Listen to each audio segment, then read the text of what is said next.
Bon, alors on m'a demandé gentiment de résumer le feuilleton des 2 dernières semaines où pendant plusieurs jours on s'est dit que cet été ne serait pas chaud, pas humide, mais nucléaire.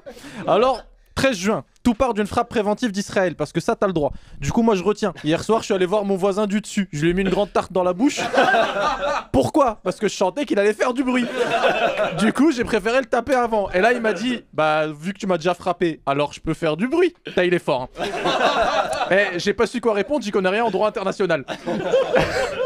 14 juin, l'Iran réplique avec plusieurs missiles qui portent des prénoms. Hein. Les missiles Shahed, Fatah, Shahab. Tu sais, ils ont les rattachés à leur arsenal. Dans le monde arabo-musulman, on donne pas de nom aux animaux de compagnie, mais les missiles, c'est différent. Les échanges continuent jusqu'au 21 juin où les cow-boys sont entrés en jeu pour libérer les peuples. Et oui, il n'y a rien de plus libérateur qu'une bonne bombe dans ta face.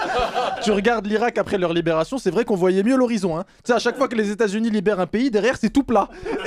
Et ils en ont libéré beaucoup des peuples depuis la fin de la Seconde Guerre mondiale. Et quand tu leur demandes, au Vietnam, en Afghanistan, en Syrie, bah, les retours sont unanimes. Tous te répondent la même chose. La liberté, ça vaut pas le coup. Non.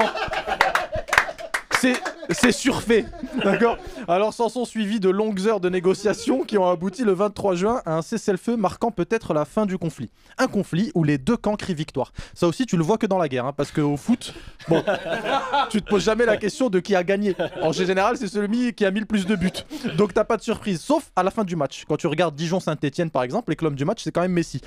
C'est là que tu vois que les leaders de notre monde c'est de grands enfants, parce qu'il n'y a pas de perdants, l'important c'est de participer.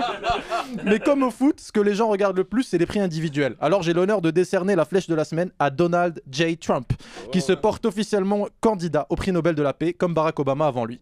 Parce que les présidents américains, ils ont une technique imparable pour gagner le prix. En fait, ils foutent le feu à un pays, puis ils l'éteignent et ils te regardent dans les yeux. Hey, pompier de l'année ou pas pompier de l'année? Et ils repartent tous fiers avec leur kérosène et leurs allumettes vers le pays d'à côté. Et le gars, il est président depuis 6 mois, hein, donc connaissant la flèche, il va vouloir faire comme Messi et remporter ce prix chaque année. Alors bon courage et bon été à tous. Merci. Les grands remplaçants avec Jamil Le Schlag sur Radio Nova.